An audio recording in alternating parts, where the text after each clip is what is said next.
Broadcasting from the jungles of Southeast Asia, it is time for the Ed and Rock Podcast.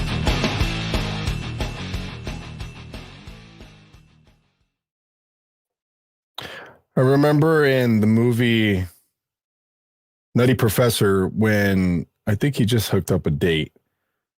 And correct me if I'm wrong, I'm going to butcher the lyrics here. He goes, Friday night at 8, and I will not be late, and it will be so great.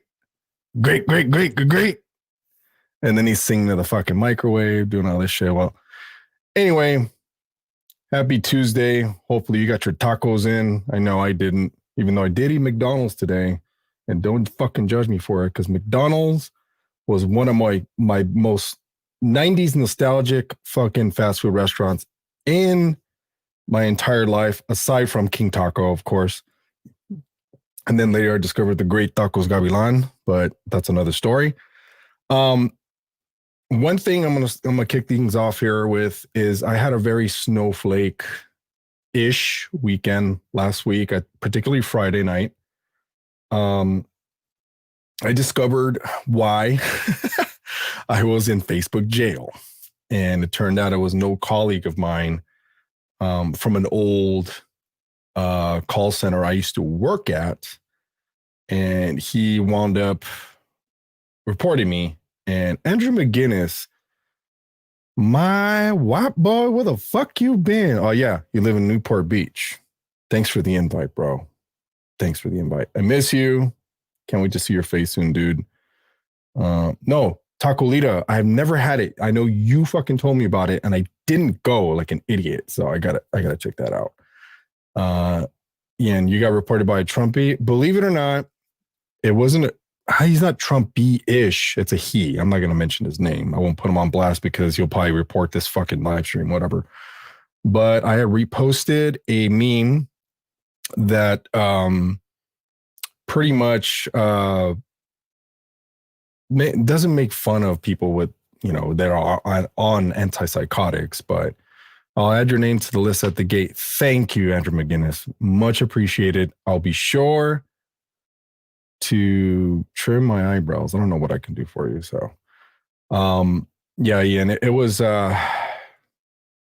fuck. When we doing a fantasy football episode, when I start winning games, man, fuck, I'd be losing and shit. Even though Roger doesn't give a fuck about his fantasy football team. He's like 0-10 and shit.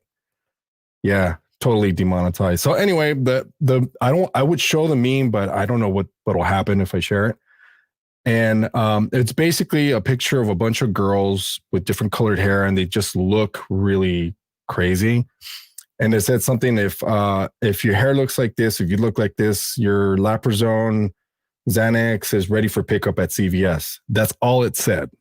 And it was a repost. That's it.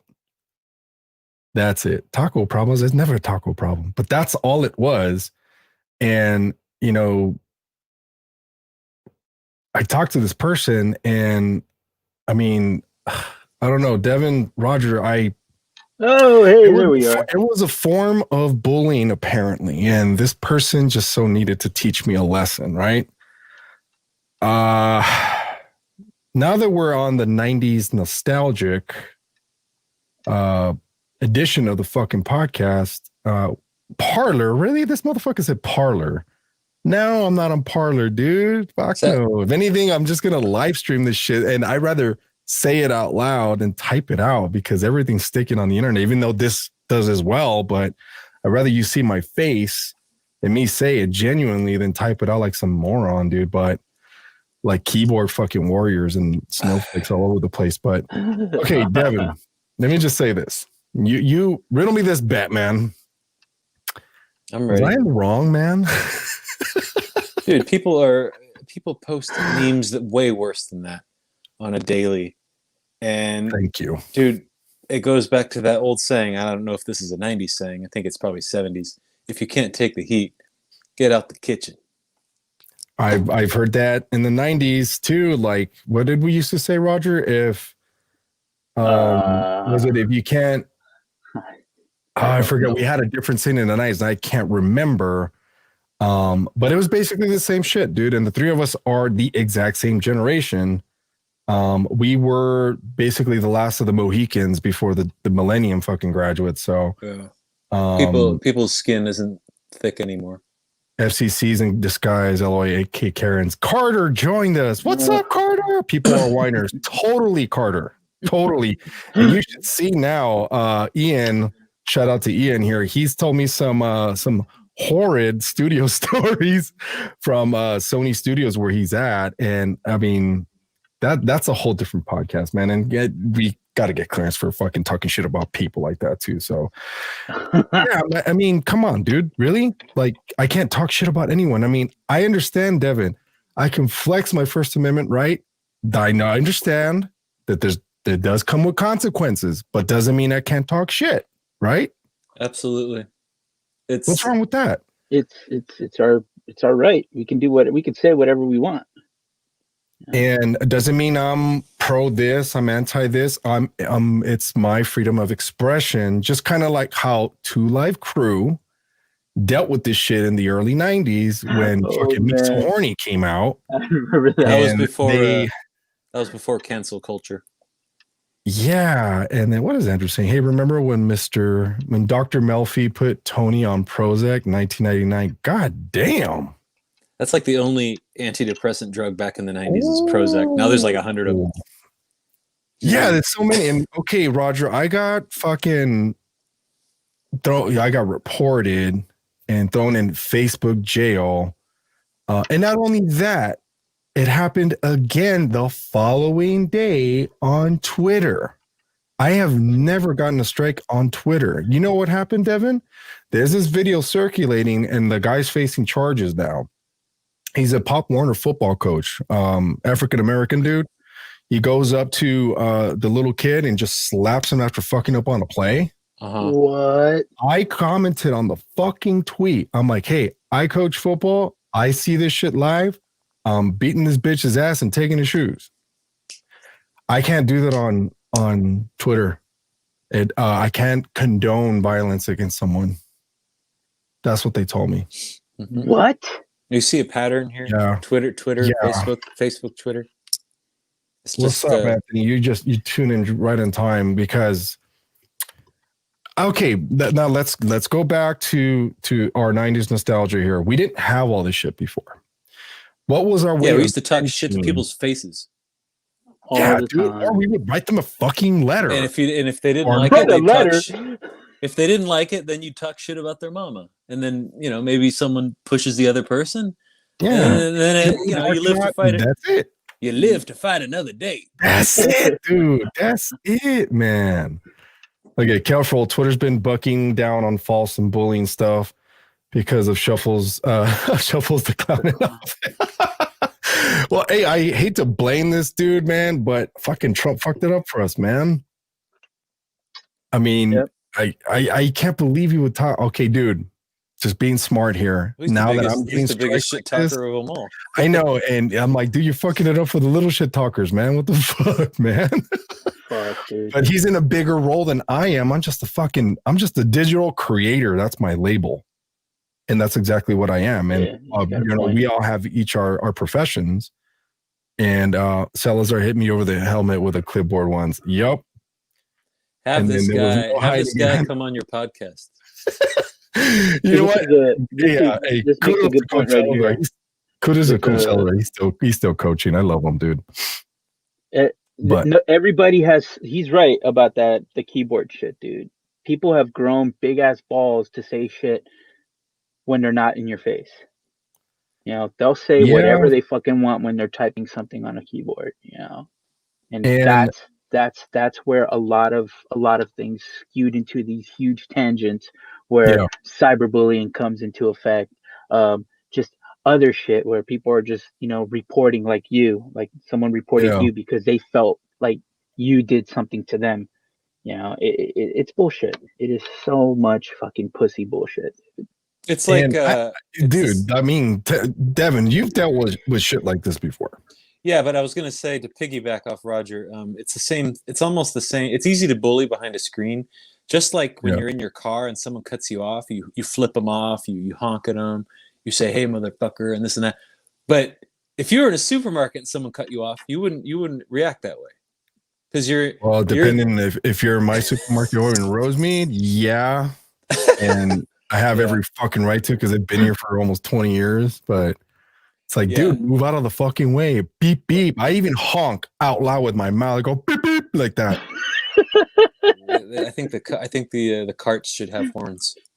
And I mean, fuck, man. It's like the other issue I have too is, okay, I'm condoning violence on someone that actually deserves to get their ass beat because if I saw someone slap a 9-year-old like that, whether on the football field or in the supermarket, well, they're allowing that to be broadcast on Twitter. So if that's allowed to be broadcast, then that's you fucking double standard. Then what is the point of Twitter other than to comment on photos or to comment? And now you can't retweet something without reading it. Well, they make a suggestion. You haven't clicked or read this article. Would you like to read it first? Even though you probably read it on another link, or I know there's foolish like binge posting and retweeting, but like I'm the kind of guy that I usually get my news articles from the iPhone, from the news app. Yeah. And then I happen to see it on Twitter, but you guys already know, like if you share the news link on Twitter, you have to have an iPhone to open it because it's exclusive to the app, to iOS. So I have to find an alternate means to share it. So I'll know I've made it in life when I drive a completely analog car and leave the house without my phone, unplug my personal greatest reset.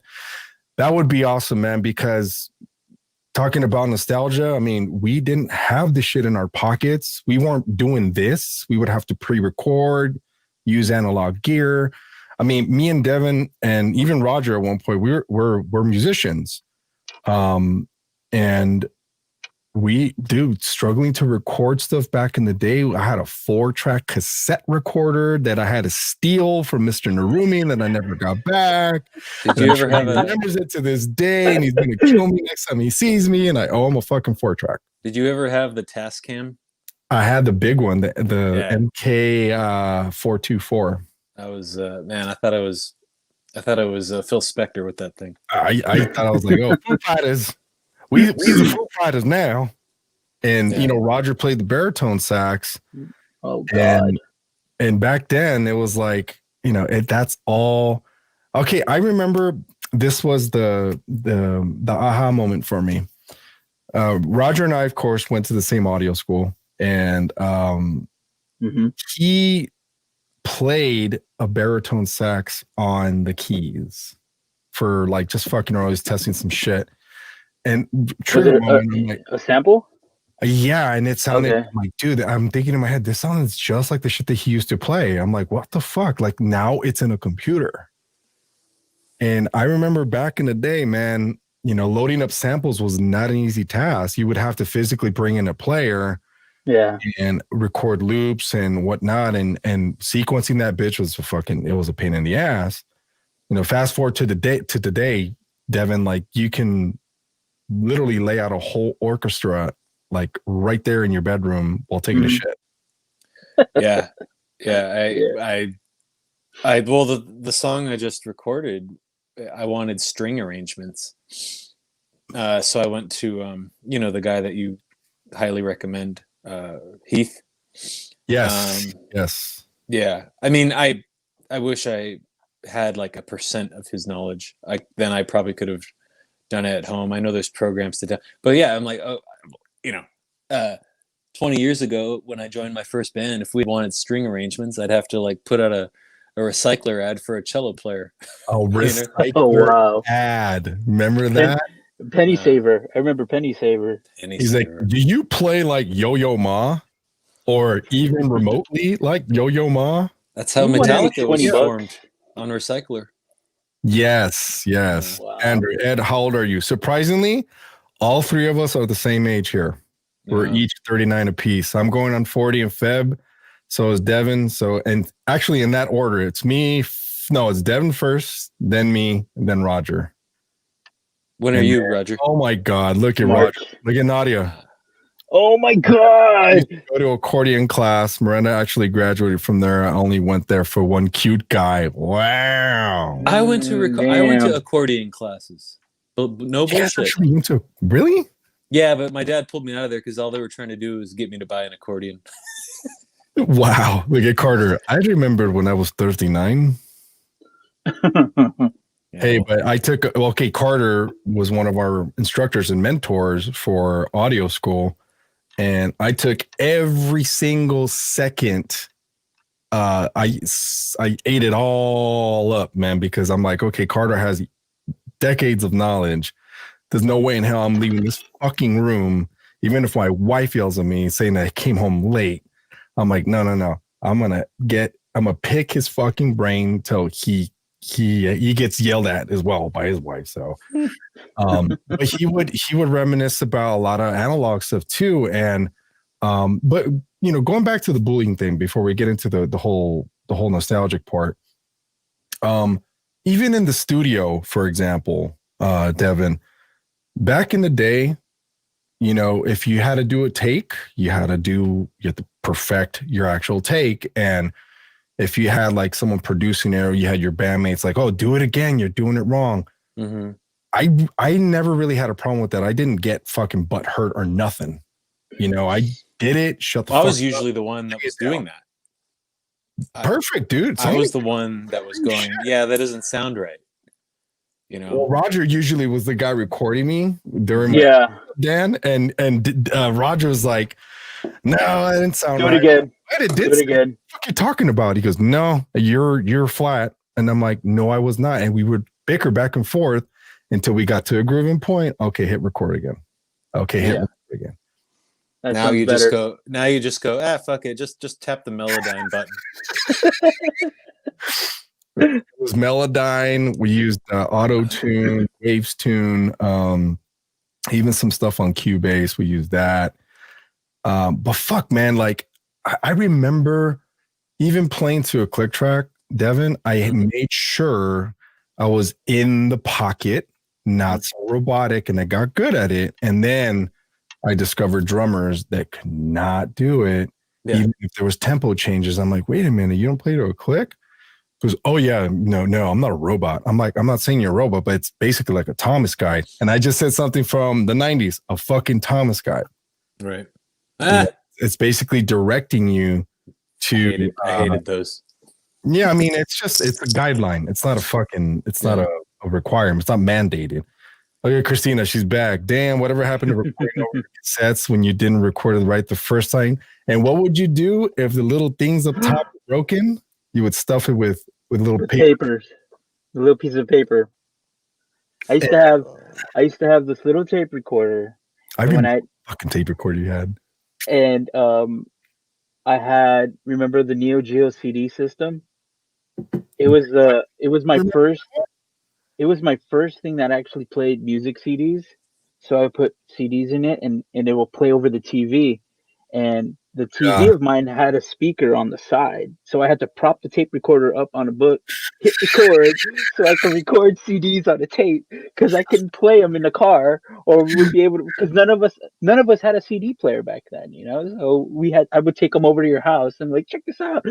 I remember one time my dad walked in. He's like, "What the fuck are you doing?" Because it was all loud. I'm like, "You ruined my recording, Dad. Come on!" And I had to go back, hit the fucking stop, rewind, do the whole thing, and lock my door.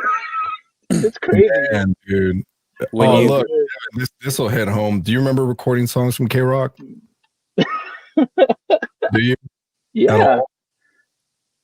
How about you, Devin? Wait, what? I've never recorded. I'm not an engineer. Shut the fuck up! I'm talking about like the total best hour, and you're you're waiting like 30 minutes for your song to come on, and then you're holding record and play and pause, and you just boom. Oh yeah, mixtapes and stuff. Yeah, like that. Man. Yeah. But I would hate it when the fucking disc jockeys would talk over the best part of the intro. And I'm like, God, what the fuck? Yeah, it's like, oh man. He said, don't practice to a click. Don't record to one. Feel will be better with a non-click player chasing. In other words, kids, wear a condom. Like, do it nasty anyway. Dan's drummer, so he feels me on that, man. But okay, so another nostalgic moment I was thinking about this weekend was, Devin, do you remember there was a time where either A, you had to go get the newspaper, or B, you had to call for movie show times? Oh yeah, movie phone. Thank you for calling movie phone. Hello and welcome to Movie Phone, a service of the Los Angeles Times and 95.5 KLOS. Man, beautiful. 777 film. Yeah, Fuck. we growing up, we always had my mom she always subscribed to a newspaper the whole time that I lived in my parents' house. My mom always The delivery in Downey. yeah, we would get the press telegram. Oh, the press telegram. I remember that. Yeah, the good old Long Beach, like everything was Long Beach. Nothing else mattered. And it was the calendar section. Is that correct? Was it? What's that? Oh, they had their own dedicated section for the newspaper. It was just my mom liked. It was just all Long Beach news, and but I will say this. You know, when we got the newspaper, I would read it, and I would always I always really enjoyed reading Doug Kokorian. He was a sports writer. I don't know if you guys remember him. Yes. He covered a lot of the also high school sports in the area. Yeah, he was a really articulate sports writer. I don't know. I met him once at the Elephant Bar. You did? Is he still alive? I don't know. Oh man, I really don't know. He was. I probably met him. I probably met him in like 2004. Roger went to Pioneer, so he was closer to that area. So I don't really know if you heard of the guy, but anyway, keep going. I was just saying, like, the section. I enjoyed growing up with newspapers. That was yeah. I actually read them. What about the Precious Moments clips in the newspaper? Wow, remember the little dolls in there?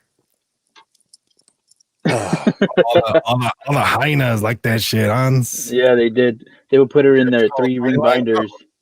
Look at Nadia. There's the party line. Yeah, dude. Oh my God. I still know the number by memory, Devin. I don't know if you ever called it. It's 213-286-2255. Operator, no collect calls. Welcome to the 20-something chat line. All lines are currently busy. Please call again a little later. And then you would just keep redialing, dude, to talk some shit. Talk some shit. Talk some shit. I got through to Tom Likas once. Dude, it was impossible to get to that man, dude. I got to him once. And Roger's a big KLOS guy.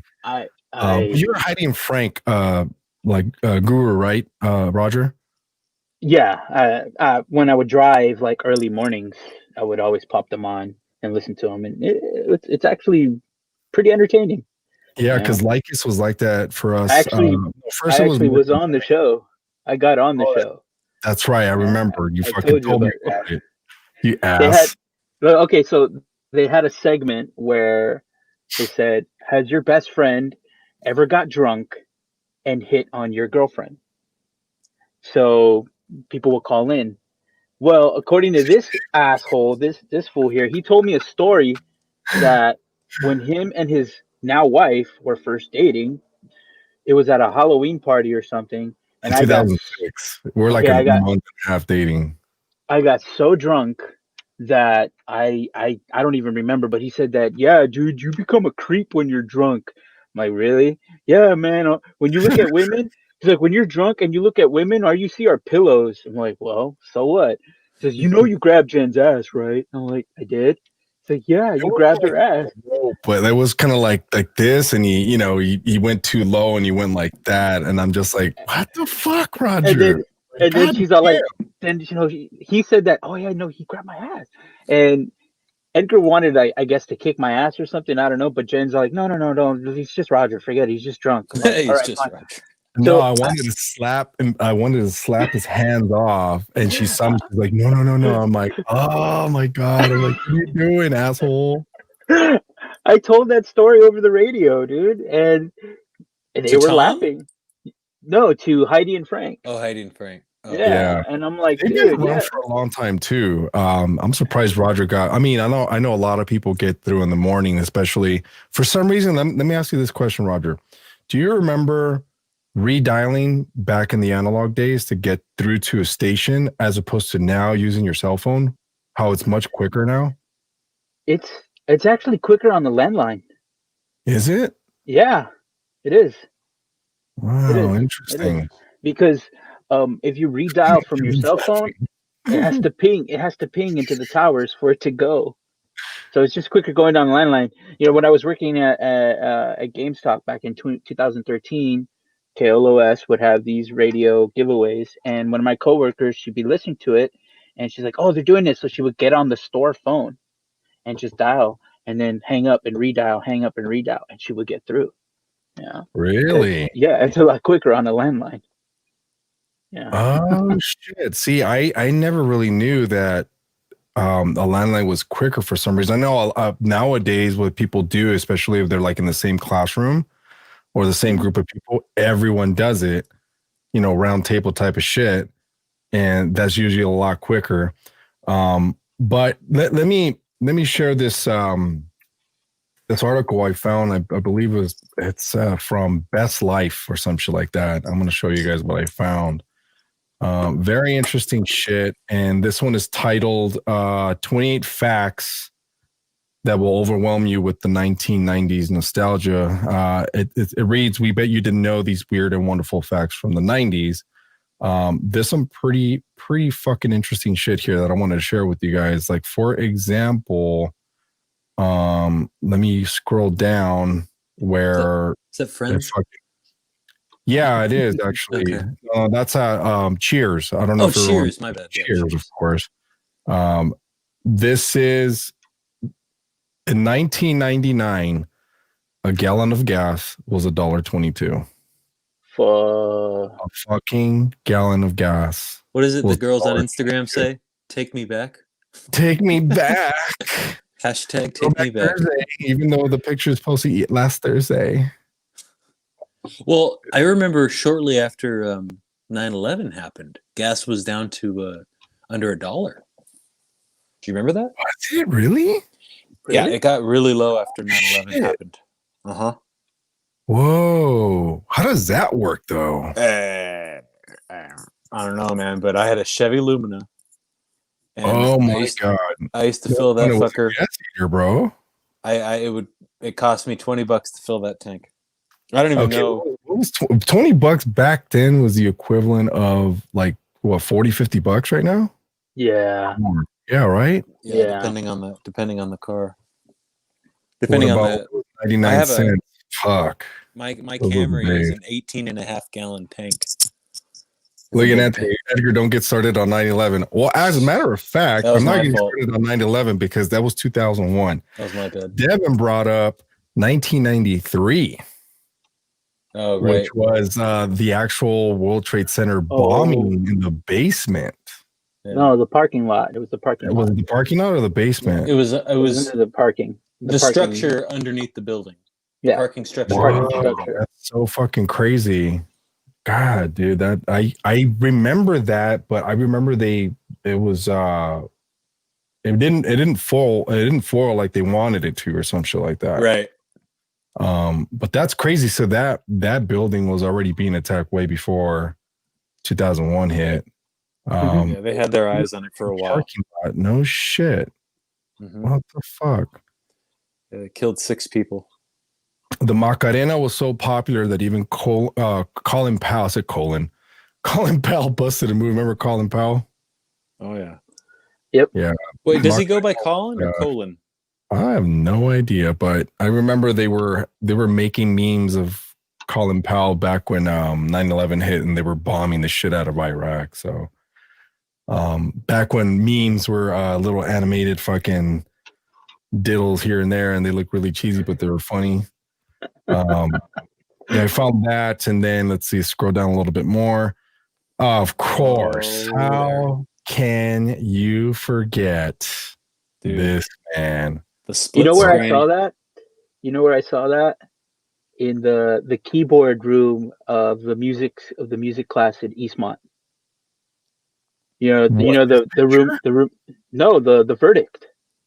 Mr. oh Richardson, shit, are you serious? Mr. Richardson put it up on TV in that room. I got And- something Bro, for you guys. 95.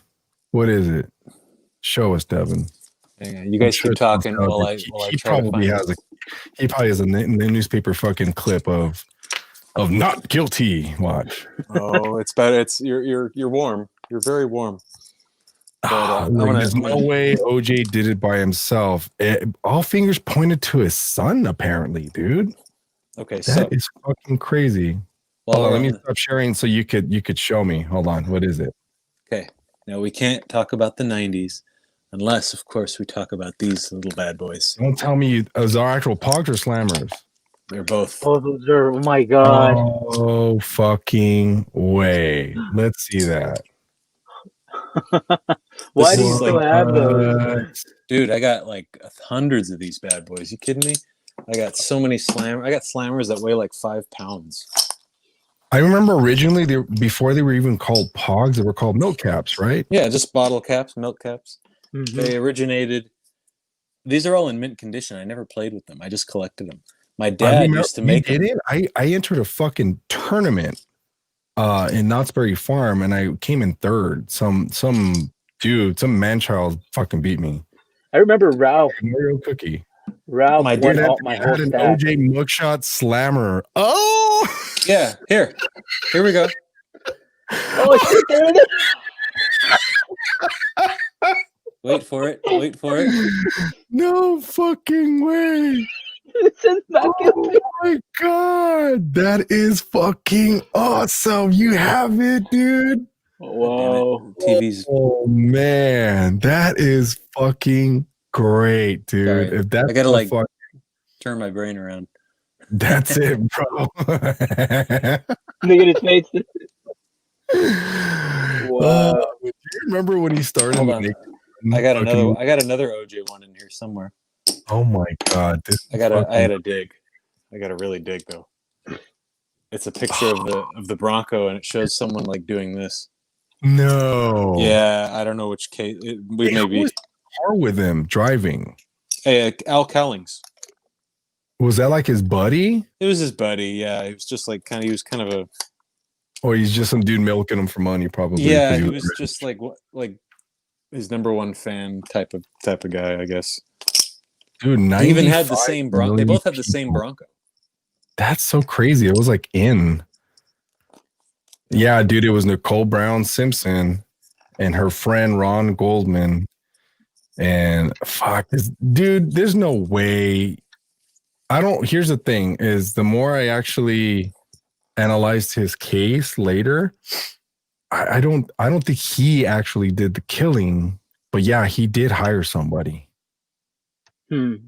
I mean, Well, I know he was He you should know, know by typical now because jock. he said after the trial that he's going to spend the rest of his life looking for the killer. So I'm sure he's on top of that as we speak. wow. Right. And then he gets incarcerated in what, Nevada? Oh yeah, for the sports memorabilia. For trying to, yeah. For burglary, Trying- right? No, yeah. I guess what he brought some thugs with him. Oh Something my like that. god. And we're Okay, gonna- that's a red flag. he brought some hired goons. Oh my god, I'll never Roger, forget do you watching- remember this? To get online, I remember this. Do you remember? I can hear the sound as you're showing me this picture. Yeah, I remember the sound. I used to call my friend Omar, and he had a dial-up, and his brothers would always be on the internet, so I could never get a hold of this guy.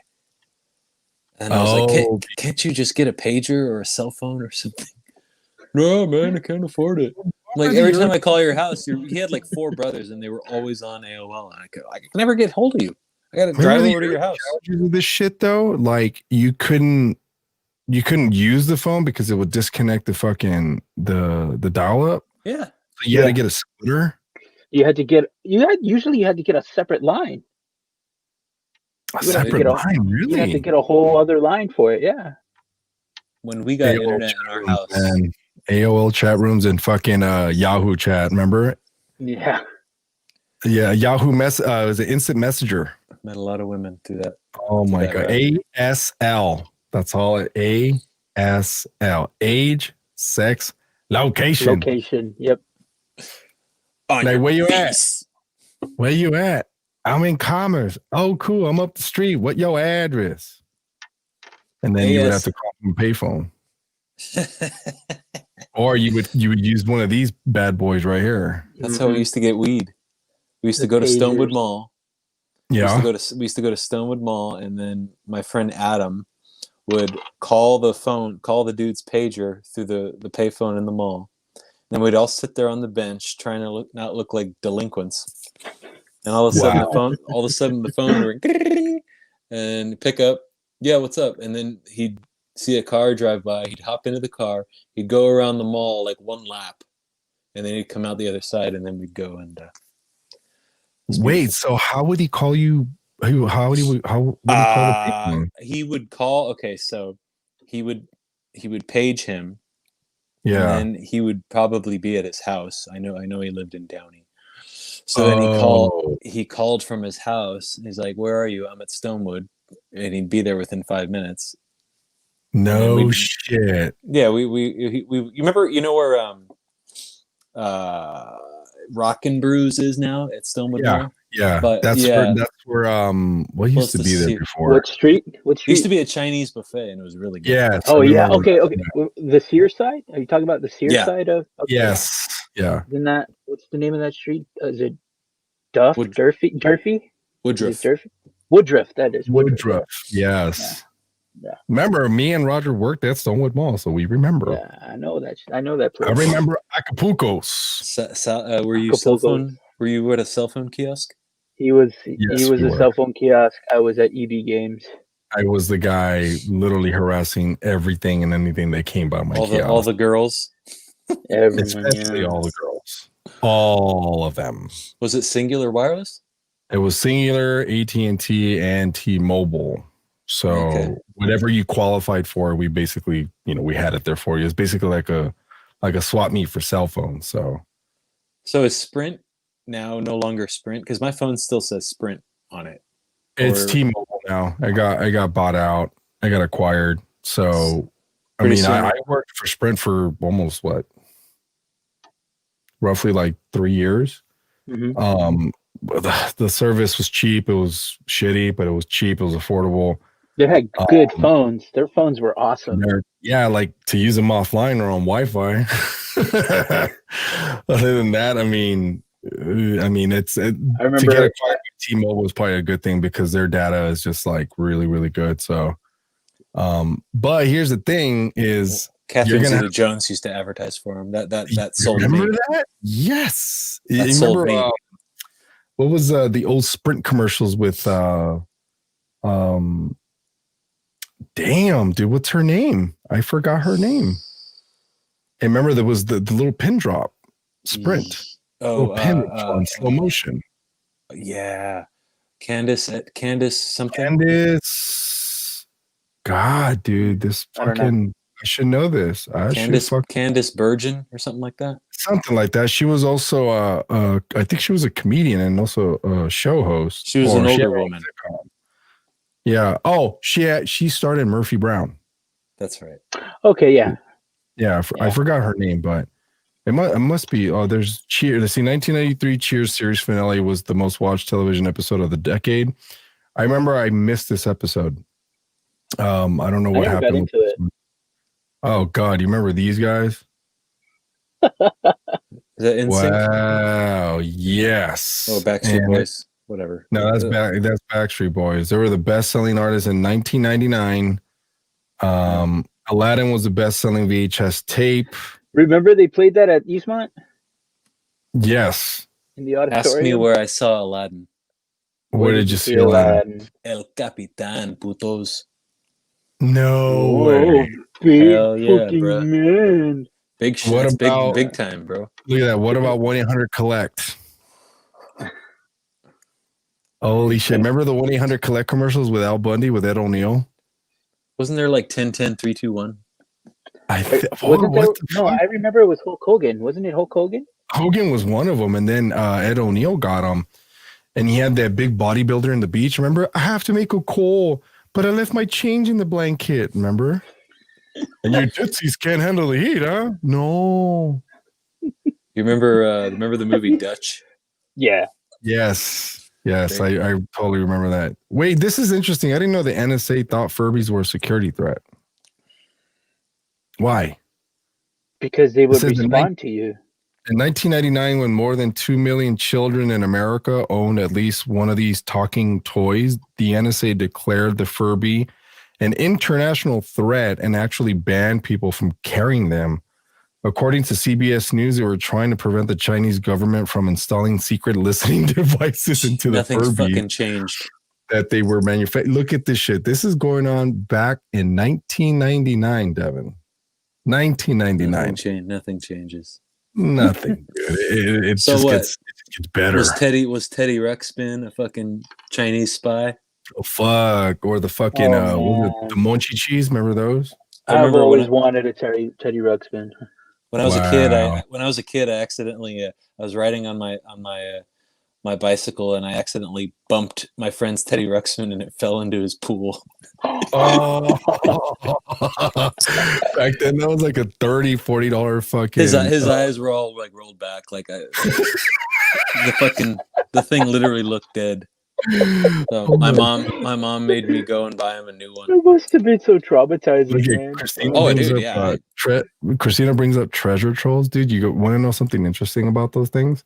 I knew a lot of people that believed that they were the devil for some fucking reason, and they would refuse to buy those. No, the same thing was for Pokemon cards in Mexico. Are you serious? I'm not kidding. A lot of people there thought that it was that Pokemon was the devil. You know, Ford Taurus. I had a Ford Escort, but almost bought a Taurus. Wow, that was the best-selling card in the 90s. No shit. Almost bought a 96 Taurus, and my dad goes, "Oh no, that's too expensive." So you got me a Lumina, a 1991 Chevy Lumina from Norm Reeves in Norwalk. Reeves Honda Superstore. Yeah, Norm Reeves had an old used car lot over there near where now is the Toyota dealership. You didn't go to Cal Worthington to go see his dog Spot? Dude, he was already too old then. Look at this. Do you remember? This was 1998, Roger? 99? 95. It was not 95. It was definitely. It was out in 96. Oh shit, you're right, dude. He would know. Yeah, more than 90. I remember I was a freshman in high school, and this thing was like larger than life. And I remember. Did I get it first, Roger? Yes, you did. Yeah, because you were already on the Neo Geo kick. I remember that. I had the Neo Geo, and you know what I really wanted as a kid? What? I think it qualifies as the 90s. Is TurboGrafx 16. Oh, of course, dude. Yep. Was that like 91-ish? Yeah. I was on our last episode. I mentioned that our friend who lived down the street from us, he actually had one. He had the TurboGrafx. Yeah, he was the only kid on our block that had the TurboGrafx. That was like the X Factor machine that only a few select people got to have. Yeah, I really wanted it, and I begged my mom in Christmas of 1991. I was like, I want TurboGrafx 16. I was done with Nintendo. I was like, Nintendo's gay, Mario's gay. They had awesome games though, dude. So you know what my mom did? What did she do? This was like 3 days before Christmas, right? My mom, there was already presents under the tree. My mom goes and picks up a box from under the tree, and she goes, "What did you?" And she stands over the trash can, and she's ready to like slam this, box about this big into the trash. She's like, "What did you just say again?" I was like, "Oh no, I was just kidding." Obviously, it was a Super Nintendo. Oh, you never got TurboGrafx. I never did. No, once she bought me Super Nintendo, I was like, I just stuck with Nintendo until I went to the dark side and got a Sega Dreamcast. The dark side, everyone. Did you ever have this bad boy right here? Yep. Oh yeah, I used to play that on the airplane along with Game Gear. I liked Game Gear because it was color. Game Gear, Sega Game Gear. Yeah, I was like Paulo Coelho was the best-selling novel. I've never read this, so I don't know. Have you guys? No. Dude, we were kids. Come on. Oh my I've god. had that. That phone. I've had Snake. that phone. Oh, that phone. Jesus. This thing will survive a nuclear holocaust, dude. That's how good of a fucking phone it is. Good old. Why doesn't Nokia make phones anymore? They went out of business. Did they? Light bright. Oh, those Turn are cool. on the magical color light. Light bright. The fucking jingle. Do you guys That was remember That was 90s. I never had one. 1991. Oh, I didn't either, okay. but I remember all the mean, fucking commercials. I had I think it was invented in like the 70s, but Fruit roll-ups. Let's see. What about bubble Barbie tape? Dreamhouse. Bubble tape was 80s. Bill Gates was already worth $90 billion in 1999. I repeat, in 1999, Bill Gates was already worth $90 billion. And did you guys know that he helped Apple get dug out of a hole? what do you mean? Like when they first started? They were going bankrupt. And he helped out Steve Jobs, his old buddy. Oh, I was gonna say Steve Jobs, but I didn't know he was. Minimum wage was $4.25. Whoa, what the fuck? I like how Wait, he's so holding. in I like the that 90s? picture though. He's holding modern $20 bills. Those weren't Wow. around in the 90s. I don't Those think. are pennies. Yeah. Oh, okay. Starbucks started in the 90s. Well, it was founded in Seattle, 1971. Oh, interesting. I didn't know that. Oh, of course. Super I had this one. Dude. I had this one. I had the big blue one. You had the big blue one? You cheater. Yeah. Oh, What? yes. How can you forget Doom, dude? Beautiful. When someone had a computer or PC at home, that would be the first thing you'd look for. Remember we got in trouble for trying to install it at What does that say high school? about Mario?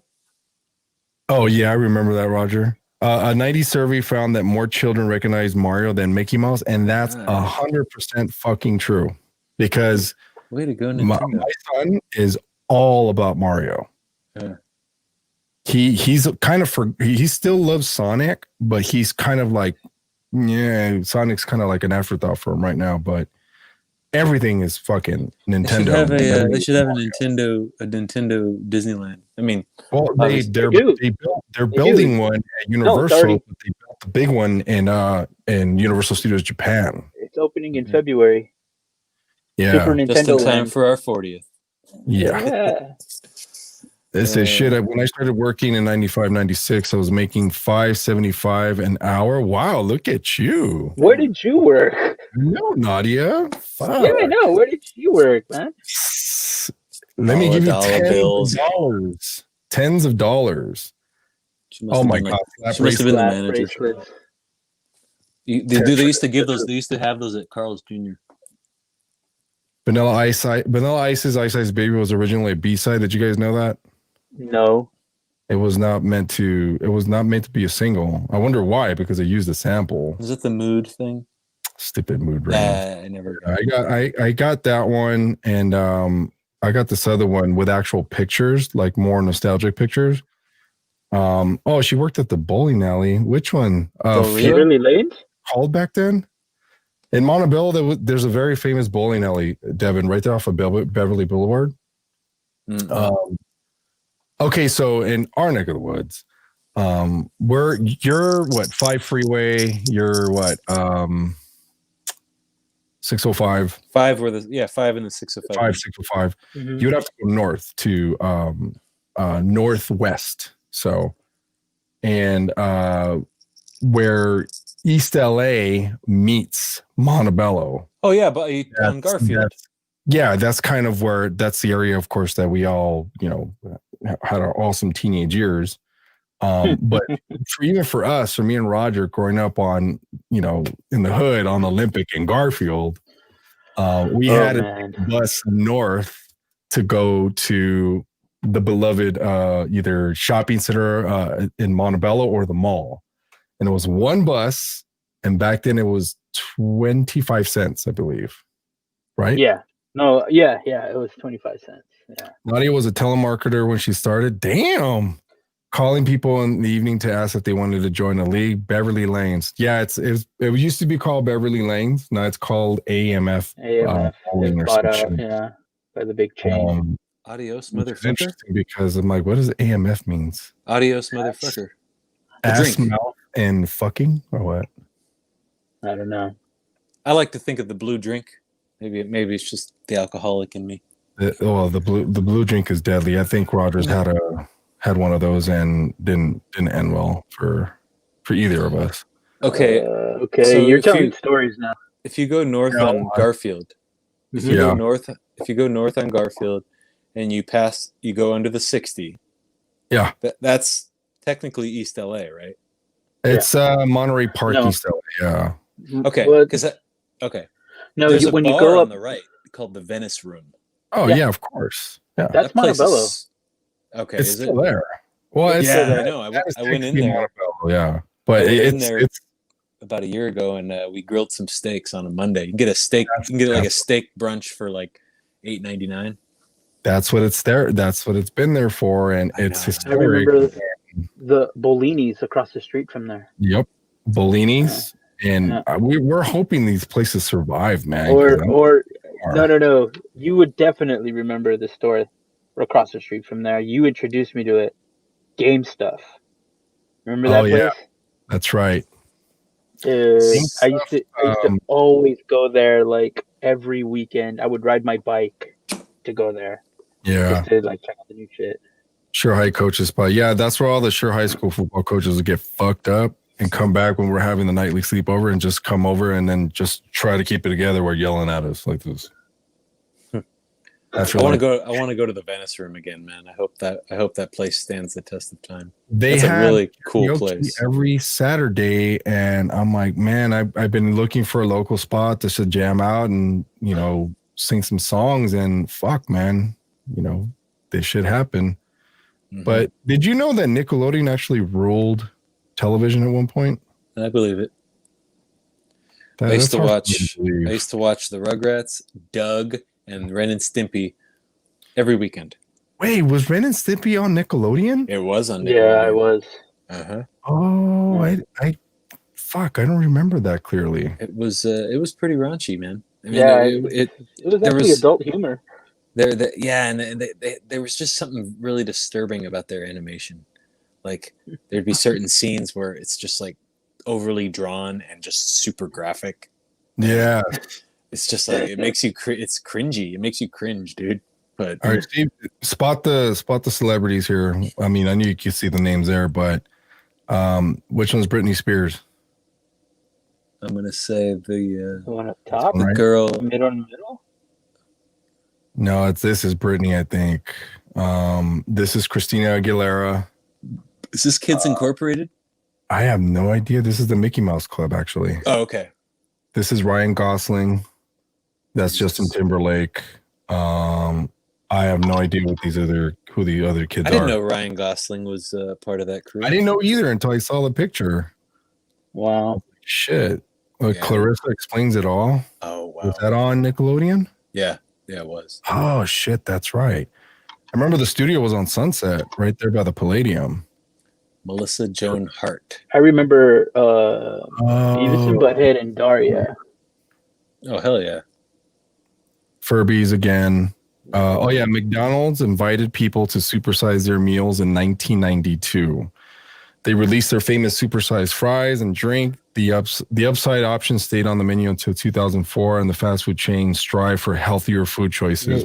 They also had the bucket of fries. It was a secret menu item. Morgan Spurlock kind of ruined that for him. What? Oh yeah, I remember Double Dare.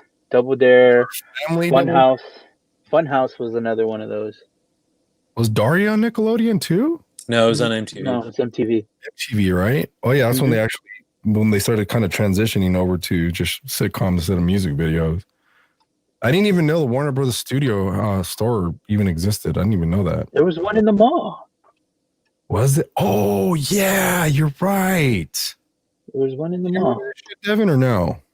I was a Disney guy. Yeah, me too. Yeah, but I mean, they were saying that this place, there was a Warner Brothers Studio store in the mall. Look, a Double Dare, you can't do that on television. Which mall? Montebello, our mall. Montebello. Stonewood wasn't. I was busy in the arcade, man. I was busy in timeout. Dude, same here. was Yeah, busy learning how to do Bank fatalities Movie. with Raiden. Friends, Beauty and the Beast, Harry Potter and the Sorcerer's Stone was published in 97. Oh, wow. Remember Fubu? Yeah. Yeah, the founder of Fubu is one of the guys on Shark Tank, I think. No shit. Yeah, I forget his name. But if you watch Shark Tank, Damon he's John? huh? Damon John? Yeah, that sounds about right. Yeah, Oh god, Beanie Babies were annoying. Beanie Baby. Oh, never had one. Fucking compilation CD that was advertised on those infomercials. Remember those? Oh Jeez. god. The Macarena. Give me a Google. moment. 1998. Wow. Yeah. I remember my friend would sign on to Google, and I'm like, "What's Google? Why don't you just use Yahoo?" Yeah. And he looks at me. He's like, Search engine for Stanford's website. "Huh? It was originally the search engine for Stanford University's website. Oh, okay." Wow. That's fucking crazy. Well, I won't show you that because it has nothing to do with it. But the other thing I was reminiscent about too was what was it? Some of the we were talking about this last podcast with Roger. Some of the sitcoms that pretty much would not see the light of day now because it's so racy and it's too, it'll offend so many fucking people. Like I was watching, I mean, Roger always reminds me to stop watching these episodes on YouTube. The whole seasons are on Hulu. And I'm like, okay, I'm referring to Married with Children. And man, that whoever wrote those lines for Al Bundy to insult, basically fat shaming all these fucking women, were fucking genius roasters, man. Yeah. I mean, that was like prime, like comedy. It was fucking comedy. That's what it was. And, I was talking to my buddy last week too. And I'm like, dude, you really think the show would make it nowadays? He goes, look what happened to Roseanne. Yep. Yeah, exactly. And I'm like, fuck, man. And that wasn't even shit. I mean, that didn't happen on the show. No. Yeah, and you know what? There's one series out right now, Devin, that I'm surprised has not gotten any kind of flack as much as I expected it to, and that's Cobra Kai. Okay. I don't know if you've watched it. I haven't. I got a lot of Okay, so it's very, it's very kind of like how we grew up and the attitudes behind it with these millennial kids, these new generation Y with Johnny, who lost to Daniel LaRusso, reopening Cobra Kai and basically governing the dojo like it used to be, but with some minor adjustments, but still keeping his edge, right? Right. And of course, the X Factor is Daniel LaRusso because he finds out that they're, fucking, rebuilding and whatnot. And then was it John Kreese? He makes a Sensei John Kreese. Yeah. And it's kind of like the monkey wrench of the gears. It's pretty badass. So yeah, I'm surprised like that show has not really gotten any flack from the fucking Twitter police or the Facebook police, whatever. Well, I mean, I don't know, because I guess there's a lot of people out there that actually kind of agree with it. I agree with that, some of that shit. When he's all like, no, he's like, we're not gonna have any of that made up bullshit coming into like this dojo. He's like, actually, those illnesses are true. They are real. It's like, whatever. Just give me push-ups. Shit like that. It's just he yells at the students, Devin, in the show, like he says quiet but really loud, like quiet, like that. Yeah. And the kids are like, what the fuck? Like, but I'm thinking in my head, I'm like, reminiscent to how we grew up, like, that was nothing. I had a bunch of coaches that were pretty fucking abusive. Devin, I'm sure you had teachers, you had fucking instructors, and Roger had a fucking, I don't know, Mr. Z wasn't that strict, or he was. When you get mad, you need to watch out, dude. Yeah. I remember one time when we wouldn't be quiet. Like we were just, me and the guy next to me were just like, laughing. He just came up. He didn't say a word. grabs the music stand and slams it down like hard right in front of us, and I was like, "Oh, Wow. fuck! All right, we'll be quiet." Yep. He just doesn't do anything. When he's mad, he's mad. And nowadays, teachers can't get away with doing anything like that. Even coaches, things like that, you can't yell at. They won't let you yell at your kid. Well, teachers don't You even get have to put a lot on of pants now. enthusiasm, but you can't directly attack a student or student athlete for anything like that. I mean, I know I've developed my own method of coaching and stuff like that. But if I were to tell you, like, can I coach the way my old coaches used to in the 90s? Nope. That's like completely intolerant. Not to say you can't be fucking hard on the kids, man, because you can't. You still got to stay hard with them, especially when it comes to sports. Because I always refer to my old saying, dude, there's no crying in baseball, because there's not, dude. And it's like, all right, you lose, go to the next one. Another good 90s movie, A League of Their Own. Yeah, exactly. And fuck, man, it's like, how do you say here? Remember Mr. Weatherby? I don't know if I spelled it right, but he was dorky. Yes. Yeah, I remember him. He was a pushover, unfortunately, but yeah. So wait, Devin, what did you do in high school? Were you just a troublemaker? What were you doing? I was a stoner, guitar player, kind of just hung out by there's a tree, right? It was kind of far away from where all the preppy kids would hang out, but it wasn't far enough away. It was like in the middle. Like we had the goth kids all the way at the end of the school, or at the end, like they would hang out by the parking lot, and then you'd get the tree, and then you get all the preppy. The tree was like, it was kind of stoner central. It's where people would come and bring their guitar and try to do their version of Wonderwall. Yeah. Wow. That's where I honed my skills. But yeah, no, I wasn't a troublemaker. I was pretty shy.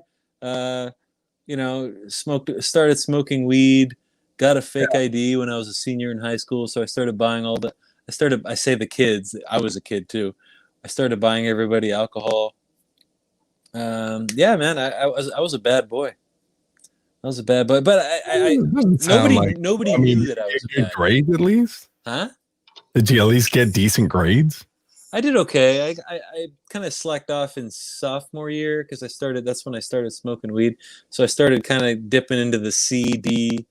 It's very rare that I got an F. The only thing I ever got an F in was math. I could never, math and me. I hate math. Yeah. Fuck. I'm the same way. After algebra, I checked out. Like my brain just wouldn't. Yeah. I think But the everything else, highest math I completed was geometry, and I barely passed that. I couldn't even pass algebra 2.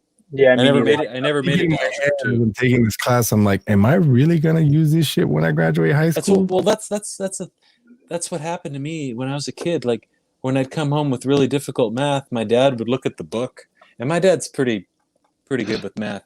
He'd look at this and he'd be like, "You'll never need to know any of this bollocks." And like he said it so much that I developed like this kind of a aloofness to math. Like I would go to school with this mentality like, yeah, fuck math. I'm never even getting to know it. All I need is a calculator. And so the more that I had that mentality, the worse I would do at math. The only reason I passed algebra 1 is because I had a really nice Korean math teacher in my junior year, and I went out of my way to do all the extra credit that was possibly available. And I used to and we used to talk about Led Zeppelin. And those two things are the only reason I passed algebra 1 with a D. You found a connection. Nice. Yeah. Wow. Nice. But I mean, reminiscent of those times, dude. Like I reflect now, but it's like look at the fucking classes that we used to have to take before that are non-existent now. Drafting. Is that even around anymore? Economics, if you wanted to fucking learn how to bake or cook or whatever. Woodshop. Did you guys ever do woodshop? We had woodshop. Yeah. Some schools still have it. I know the continuation school I was on site at still has it, and they have a great teacher. Also they had was it health and safety? I don't know if they have that anymore, Well, you were forced to watch The Miracle of Life and get a waiver signed. Oh, health class. Yeah. I don't know if they still They just do called that. it health class. They didn't say I health and safety. remember that. Yeah, I remember that. A woman give birth. The health teacher that made us watch The Miracle of Life, that's the same teacher that made us watch the OJ verdict. She brought in the Zenith television on the cartwheels, you know. She pushed it in. She's like, all right, guys, listen, we're not gonna have class today. We're gonna watch this verdict because this is what we, you know, this is today is gonna change our future and shape America. I don't know what fucking speech she gave, and yeah, that's where we watched the verdict. The same token that they were fucking doing that, Roger. I'm sure you remember this too, Devin. In 1998, there was a guy that was protesting. I don't know. I think it was Kaiser Permanente on the 605 freeway. Oh, and dude, that was right next to my school. It was a big blue like tarp that he laid out, and I don't know how he did it, but he put HMOs are a scam and proceeded to try to light himself on fire in his pickup truck with his fucking German Shepherd in there. He got out because it just got too hot. We saw the German Shepherd die in front of us by fucking burning. And I heard about it. I never saw it because I was in rehearsal at my school. But it happened right there, right next to Pioneer. Yeah. So there was all these, like, we could hear the helicopters. He jumped out of it. Yeah, go ahead. Yeah, no, I'm just saying I didn't know what went down until later. And then the next day, everybody was telling us about it. And some people actually recorded it on their VCR. Like, because it happened during the hour where cartoons were being played for kids. Yeah. Well, for us, it was like most people went home and most people just stood around to watch it. I had, of course, practice after school, and we were watching it in the classroom. And just so happens that the helicopter camera just did not pan away fast enough, and I saw that shit, man. And I never seen anyone blow their brains out like that. It was like a giant split. Like that was fucking wild. Wow. Boom. Like, what the fuck did we just see? And all of us were just like, he didn't have pants on. Did you notice he didn't have pants on? No, he didn't. And Jesus, I was like, what the fuck just happened? Well, he had AIDS. Yeah, I remember he had a condition that's why I guess he was I don't know why he protested the HMO. But it was the 605 South that it happened on. Mm-hmm. Ooh, I don't recall the freeway. I thought it was closer to LA. No, it was a 605 right there. It was right there by Pioneer High School. It was at least that's what I recall. But it's that's between Whittier and Lawson. Daniel Jones. Yeah.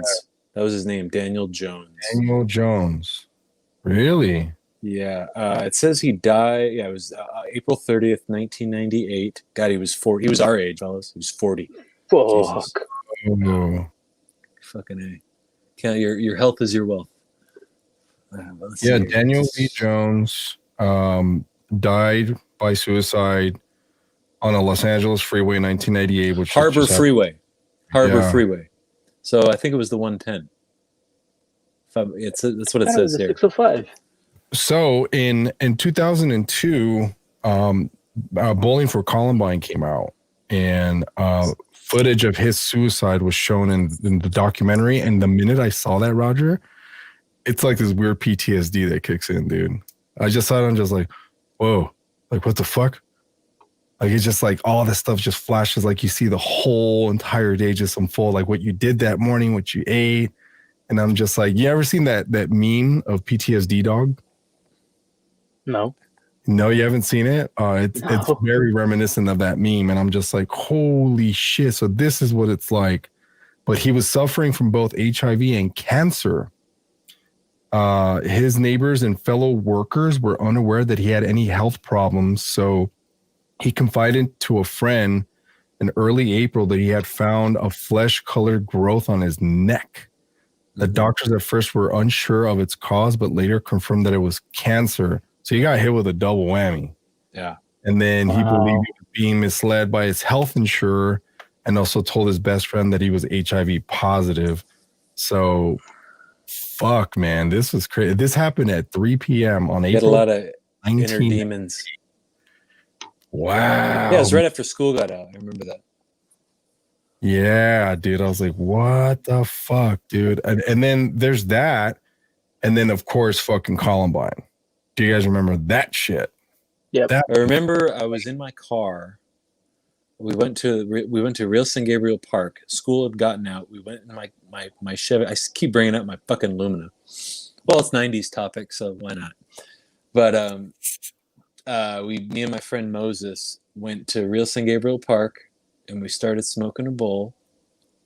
And he goes, "Hey, did you hear about what happened in Colorado today? Because it was 420. It happened on 420. So obviously we're in the park smoking weed, you know. our senior year, that's when it happened. And I'm like, I'm hit. I'm like, what are you talking about, man? What are you talking about? Like, what 420? What Colorado? What are you talking about? He's like, yeah, no, some people shot up a school. I was like, nah, I didn't know about this. So I went home. I only lived a block away. Went home, turned on TV, and boom, there you go. I remember I turned it on and I saw when those kids were like dangling out of the window. Yeah. You could see the kid's feet and legs dangling out the window, and as he was sliding down the building, you could see blood. Yeah, dude, I remember. Wow. Like I think he was still being shot at as he was trying to get out of that window, as far as I recall. But I just remember seeing that, just like, Because before that, I never really witnessed any mass murder except for, of course, the Timothy McVeigh Oklahoma City bombing. yeah. That shit was crazy because it was a truck bomb, and that killed 168 people. But this was straight up like two little fuckers, man, just out for blood, man. That was fucking wild. And I'm thinking in my head like, oh shit, there's gonna be a copycat. There's been so many. There's been so Yeah. many since then. And that was 1999 that we were thinking like that. Now fast forward, you know, present day, it's like, oh man, I don't even remember how many. We lost count, dude. It was almost like two or three a year. And you know what's funny? Anthony brings up Waco, right? And I just watched the movie on Netflix, or the series, whatever. With what's his name? Koresh. It's called Koresh, but what's the actor's name? The guy that looks like Tom Brady. I don't know. Is it Taylor Kitsch? Nobody looks like Tom Brady. He looks like him. He was in the movie, but no. Do you remember that shit? Yeah. Was it the Waco siege or whatever it's called? I remember watching Yeah. the building burn down. Yeah, I remember watching the fire on TV. It was it says February 28, 1993 to April 19, 1993. Wait, it fucking lasted that long, dude? Yeah, they finally burned him out in April. But what was the controversy with this thing though? Just a bunch of religious. I think no, it's because they were armed or something. They had weapons. They wanted to just go in there and disarm them. He had like a bunch of followers inside the building, and that's a controversial story, man. Probably should do my homework a little more on it. You know? I'm just reading off the Wikipedia thing. I know it's Wikipedia. Anyone can add stuff, but I just want the premise of what the controversy was, and it basically what happened was because of the Oklahoma City bombing, that caused a lot of media outlets to revisit many of the questionable aspects of the government's actions at Waco. And many Americans who previously supported those actions began asking for an investigation of them. And as a result of certain aspects of the documentaries discussed below, like, you know, all the ones that came after what happened, there was allegations made by advocates for Branch Davidians during litigation. Public opinion held that federal government had engaged in a serious misconduct at Waco. So apparently they're the ones that fucking just kind of, you know, they're the ones that engaged first. I know obviously there's rules of engagement, but I don't know how it would apply to this. Everyone knew what the fuck he was doing. But it's not like he was holding people hostage like that. He was basically just coercing them to stay. Right. Yeah, and then we're the ones that set the place on fire. Yeah, and it's like, holy shit. Like, okay, so it's very, very forensic with shit like 25 children. Shit. Yeah, man. 2 pregnant women. There's a lot of people that died. The events of the siege and attack are disputed by various sources. Yeah, it says here it's disputed by various sources. It's a very ambiguous fire. There's a lot of controversy there. Because I remember when I was watching it burn, and I'm like, "Mom, what's this all about?" She's like, "I really don't know, sweetie." Sure. Wait, Anthony brings up Heaven's Gate. Remember that shit? Yep. What was the whole Heaven's Gate thing? It was about this group where they were told that at a certain time, at a certain day, if they release themselves or something, I guess if they kill themselves, I guess their souls or something, like this big UFO was going to come and take them away, to wherever it was supposed to be. It's like this whole thing that this guy was telling people that, like this would come from aliens and shit like that. I don't know. But anyways, they found all these people dead in their beds, covered in like these satin sheets or something. Everybody just killed themselves. They poisoned themselves or some shit? They poisoned themselves or something like that. Yeah. Haley's Bob Comet? Haley Bob Comet. Haley Bob Comet? Well, it reads here that it was an American UFO religious cult base near Comet would take them away. Okay. A comet would take them away. What the fuck? Yeah, I thought it was like, this UFO is going to come in and they're going to, and we're going to go to heaven. Speaking of the end of the 90s, good old Y2K. Okay, so I have a story about that. So do I. And on New Year's Eve in 1999, we decided to play a gig. I was already out of high school. I just finished my first semester at Whittier. I wasn't planning on going back. I had quit the football team, all this shit. I was just on a different, I was like, fuck this. Was this after your injury? Yeah, I mean, I was already fed up, and I preferred, playing music more. And okay, I remember that. Go that route. So we decided to play a gig right there by where I grew up on Hendricks and Ferguson at the old homie Puma's house, rest in peace. And we're like, you know what? We're just going to play whatever the fuck happens. At least we can say we died playing. And we started just lighting fireworks. We were playing. I think we were just jamming out. And then we started playing Smells Like Teen Spirit, but we had no singer. So it was all instrumental. What were you on, the drums or guitar? Yeah, I was playing drums. Oh, nice. And, midnight hit, I'm still playing. I'm like, okay, well, nothing's happened.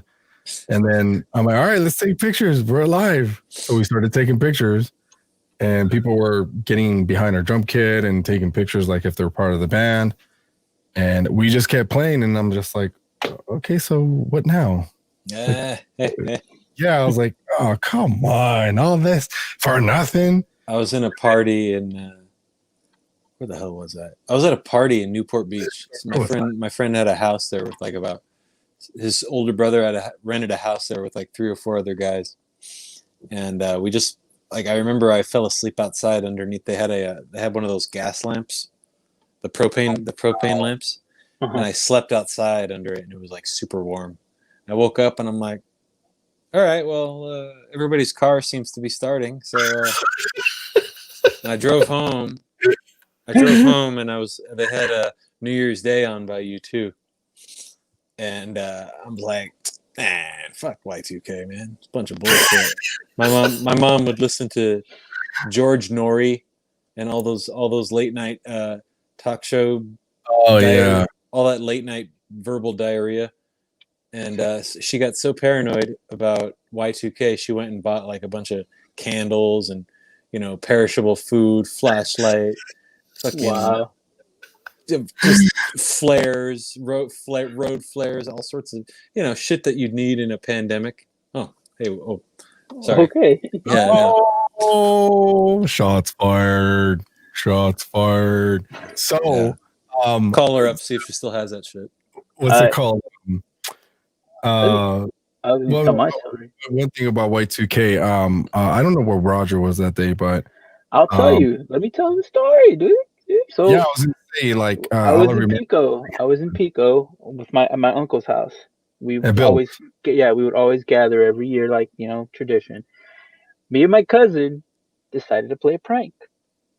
So we started the countdown. The countdown started. Let's get ready, all right? So you get 10, 9. We go outside to the back, and we get to the fuse box. No. So we're like 10, 9. You hear him counting down. And everyone goes, "Happy New Year!" We hit the power. We hit the power off, and you hear him go. Oh my God! He starts screaming. Oh my God! That's pretty good, man. Y2K! Y2K! He goes running out to the front of the house. He's like, Y2K, Y2K, like going crazy. And then he sees everybody else's powers on. He's like, what the fuck's going on? And we're in the corner and we're laughing at him. Did we not pay the bill? I was like, oh my God, I was not expecting that kind of a reaction. He was going crazy. Like he's like, oh shit. And he goes out, and that's when you realize it's like, wait, there's nothing going on because everybody else's power is on. What the fuck is going on? And he sees me and my cousin just laughing hard. Well played, sir. On the side of the house. It was my cousin's idea. He's all like, let's go do this. I'm like, all right, sounds like a good idea. So we just did it just to see what would happen. How long before midnight did you guys decide to do that? It was like about a half hour before. My cousin was like, hey, let's do this. So we can see what happens. I mean, if it really is gonna go down, then okay, whatever. So yeah, so we just went to the fuse box and we just hit the power just in case. That's great. That is awesome. That'd be funny if it didn't come back on though. Yeah, that was the thing. But we knew nothing was happening because as soon as we saw that our neighbors were still going Happy New Year, and the power was still on, we're like, okay. But we started hearing him scream and going crazy. It's happening! It's happening! It's happening. We're like, oh shit! So good, man. That is so good. I was like, fuck, dude. Never gonna forget that. Never. No, what's interesting is that what was it that also happened in the late 90s that was fucked up, and everyone's like, dude, that had to be caused by somebody. So I'm sure you remember this, Devin. Do you remember when Princess Diana died? Yeah, August of 97. Yeah, and I'm like, I don't recall George Clooney condemning the tabloids because of that, because of the I guess they were following her around while they were driving a car and that caused an accident. Yeah. Fuck, I thought it was just like a collision that ended deadly. I didn't know there was a cause for it. I'm like, do you remember that, Roger? Yeah, I remember. I also remember how they were coming up with all these other conspiracy theories saying that the ambulances didn't get there fast enough or things like that. That they could have, if they would have been there like 20 minutes faster, they probably could have saved her. Who knows? There was all this crazy stuff that people were coming up with. Shit, people were actually conspiring, thinking that they were trying to kill her on purpose. Yeah. Whoa, that's how it is. You know how it is. Because that happened, and that was a big thing in '97.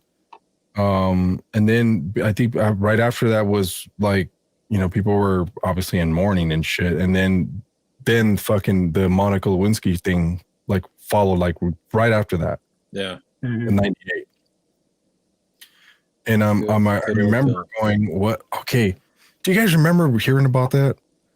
Like what's gonna happen with this president just because he got his dick sucked? Oh, I thought he was gonna. I mean, he got impeached.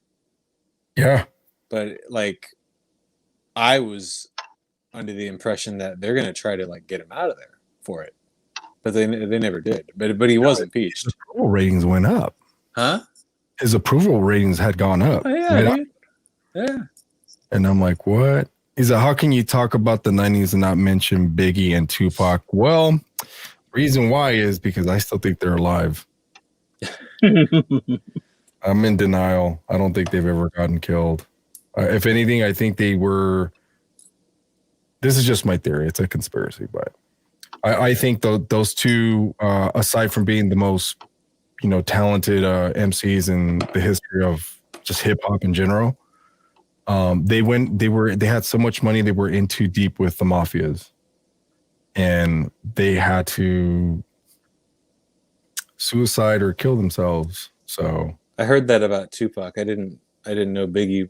I heard that being related to Tupac, but I didn't know. I didn't hear it about Biggie. They wouldn't be that old to this day if they just fled and stood like in some remote island. Who knows? Probably Epstein was probably harbor. I mean, and nobody even fucking knew, dude. Shit. There's no way, no fucking way Biggie's alive, but Tupac might be. I don't know, man. I mean, I'm in denial. I mean, to this day, because they were two of my favorite artists. I mean, me growing up a rock and roll guy, my rap caviar was just that. And well, 90s music in general, regardless of the genre, was pretty damn good. Yeah, like pretty damn good.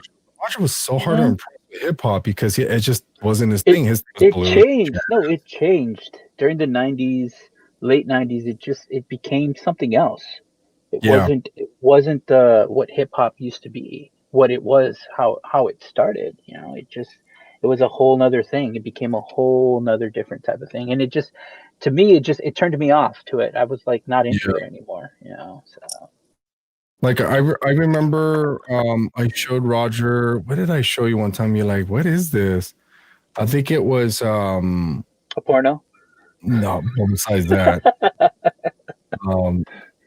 What was it? Edgar, your favorite was Crisscross. Yes, it was. And I even went out of my way to say that fucking tongue twister that they say in that movie, in that fucking song, dude. And that song, wiggity whack. I'm the miggity mac daddy, the miggity mac that. You remember that Sprite? Remember that Sprite commercial they did? Oh yeah, and dude, one of them passed away. Did you know that? What? Yeah, I think it was a drug overdose or something like that. It was the lighter skin one. He passed away. But I remember. What did I show you, Roger? You're like, what is this? Like, I can't get into it. I think it was like Only the Good Die Young. Was it a movie or or some shit? It was like some gangsta ass shit. And he's like, no, this isn't hip hop to me, man. This is like something else. To him, it was promoting. It was like marketing. Like was it maybe it was gangster rap? Yeah, it was like hardcore gangster rap. The kind of stuff I got into later. I didn't really get into it. It was just anyone, but I showed you a couple Tupac songs, and you're like, oh, well, this guy, I can actually understand what he's saying. Mm-hmm. I remember I showed you his song "Dear Mama" because it was dedicated to his mom, and you like the melody behind it. It was very mellow, but of course, Tupac had very brazen kind of like. He was really talented. He was actually a talented musician. Not just with lyrics, but he knew the aspect of music. He knew how to combine. So yeah, that guy was great. Well, my theory is I think drugs had a big, like they do now, even more so now. They have a big impact on how everything is written, everything is arranged, everything is viewed, perspectives change. Because look at rock and roll, for example. I always use rock and roll as a big example, Devin, because back in the 80s with the hair bands, glam, all that shit, all that music was fueled by fucking debauchery, dude. And then, then came Metallica, for example. Then came Slayer. That was just all, we don't want the chicks, that we just want to rule the world. Yeah. And they were doing it by fucking drinking gallons of vodka a day or whatever. Mm-hmm. And then fast forward, then the grunge era came, like, oh, we just want to express our emotions because we're depressed, and let me shoot this fucking 8-ball. Yeah, we're all from Seattle. The suicide rate is Yes, the highest ever. and it was a true story because that was true. Yeah, because it's such a gloomy state. What did Nadia say? I used to like Jodeci and Boys to Men, The Cure, all the R&B groups from the 90s, and that's old school. Do you remember what was that one R&B group that remember All for One? remember Jamiroquai? Of course I remember. I remember the treadmill fucking video. I remember In Vogue. In Vogue, I remember In Vogue. I remember, of course, but then, then it takes me back to the shit that I was listening to constantly, like Nine Inch Nails, Oasis. Roger introduced me to The Offspring, actually. Oh yeah. And I was introduced that by what was his name? That guy named Hector Javier. Wano. Oh, Javier Quesada, rest in peace. No, not Quesada. The other Javier. What was his name? I forgot his last name. But once I heard The Offspring, Devin, that was like, Mm-hmm. okay, this is different than some of the grunge shit I've been hearing. It was more punk rock, of course. Yeah. Mm-hmm. I discovered Offspring from all my friends who were into punk. I had a couple friends that were like into like the Dead Kennedys and the Vandals. Yes. And shit like that. And they were the ones that were into the Offspring. And I was like, okay, well, the first song I heard from them was it was on K-Rock. It was Keep 'Em Separated. Come out and play. Come out and play. I can never listen to that song anymore without remembering our friends during the talent show at Eastmont. They were doing like this 80s kind of like B-52s type of dance to it, and it was just really cheesy. Yeah, because we were like, wow, okay, this is a cool song they're playing, and then all of a sudden they're dancing. We're like, and I'm like, what are they doing? What the fuck, man? You just messed up this song. Every time we hear that song, we remember that. But I just pictured it in my head. No one knows what that song's about. It's about like getting in trouble, school right? shootings, like, dude. It's about school shootings. School shootings. Yeah. And they were singing about this shit in 94. I still remember you flipping out when I showed you the hidden track on the cassette. Oh yeah, there's and you're like, back in the day you would have to fast forward, and I guess at this point Roger just let it play because he forgot about it, and on the Smash album. Yes, there was a hidden track. No way. Like if you was it it was come on and play, but it was just a very slow guitar, like a sitarish kind of Arabic kind of rendition of it. Interesting. Yeah, and it's like, whoa, what the fuck? So there were a lot of songs on that. Because I noticed it at the end of the side B. There was a lot of tape left over. Like what the fuck? So I'm fast forwarding it so that way I don't have to rewind side A. Yeah. And I'm fast forwarding it, and I let it go, and I just played it, and it started hearing this. I was like, what the fuck is this? And like, I thought it was a mistake. I thought it was something like weird, but then I go back and I'm playing it again. Oh, this is a hidden track. And I call this guy on the phone. Hey, dude, listen to this. And he's freaking out. Like, what is that? Is there lyrics or is it just instrumental? It's just instrumental. No, it's just instrumental.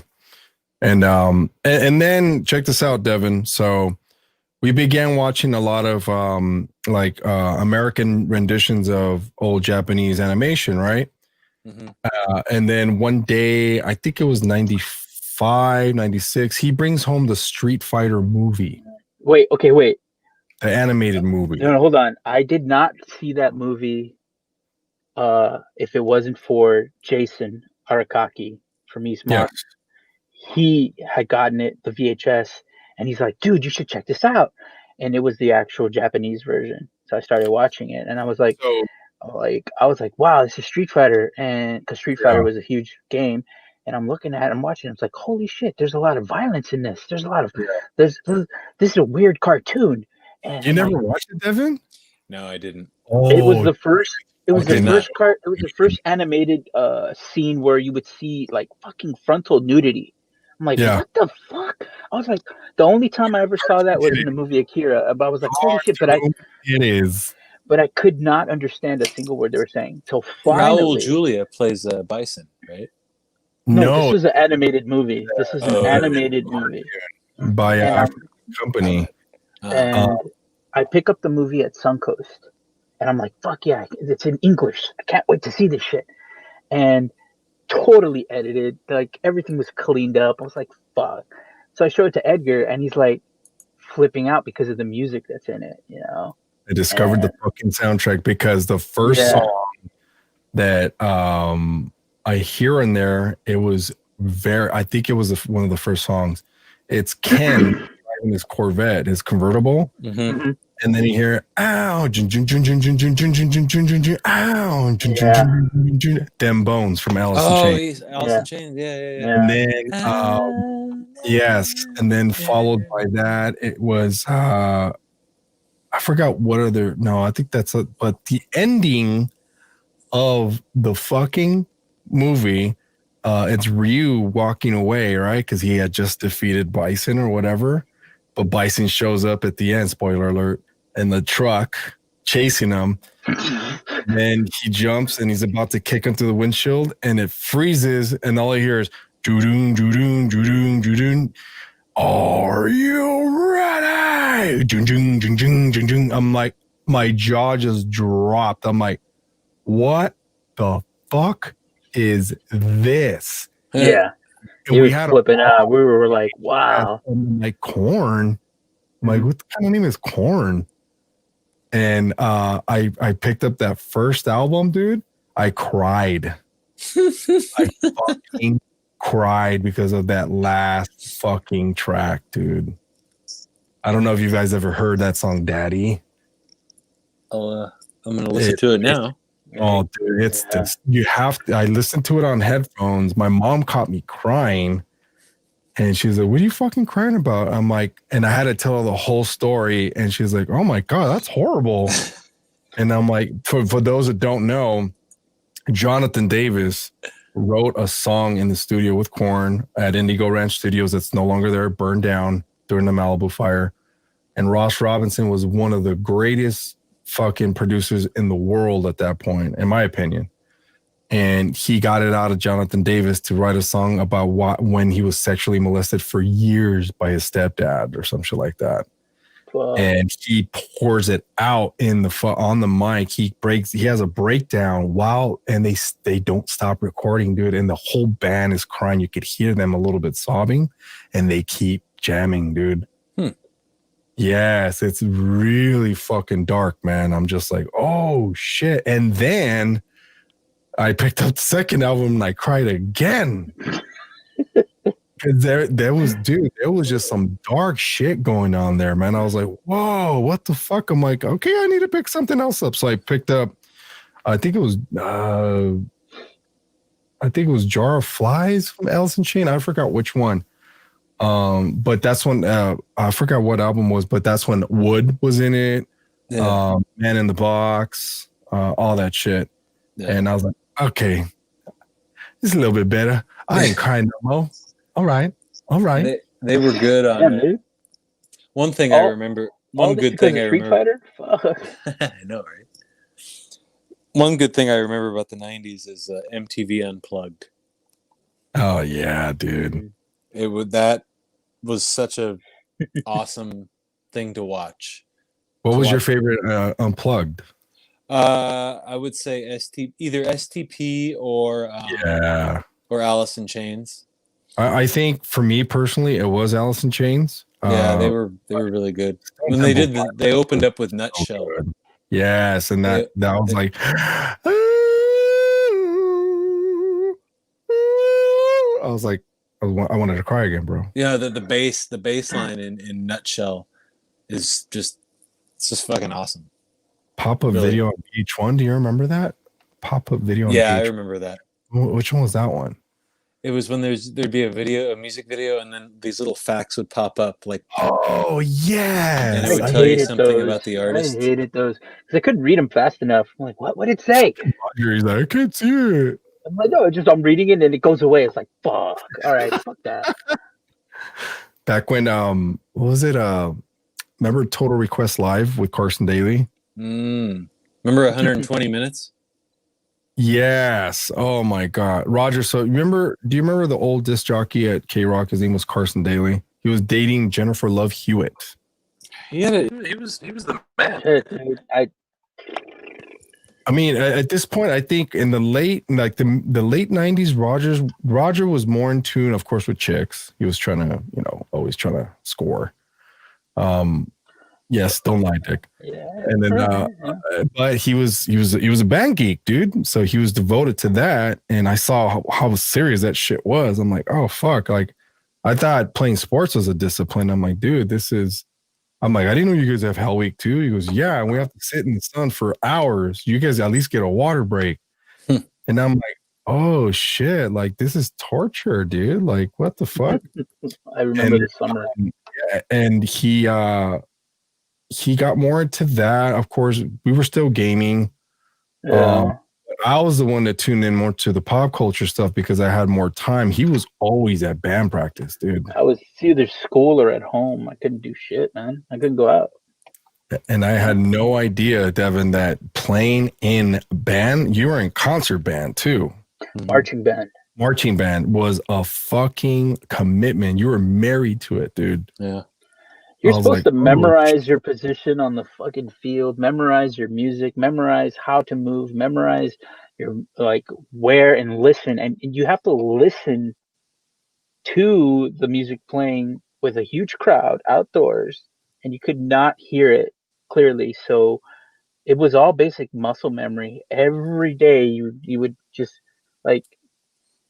practice stepping 3 feet, 3 feet, 3 feet. And it was a bitch. It was a bitch, While you were playing guitar on a tree, this guy was laboring away.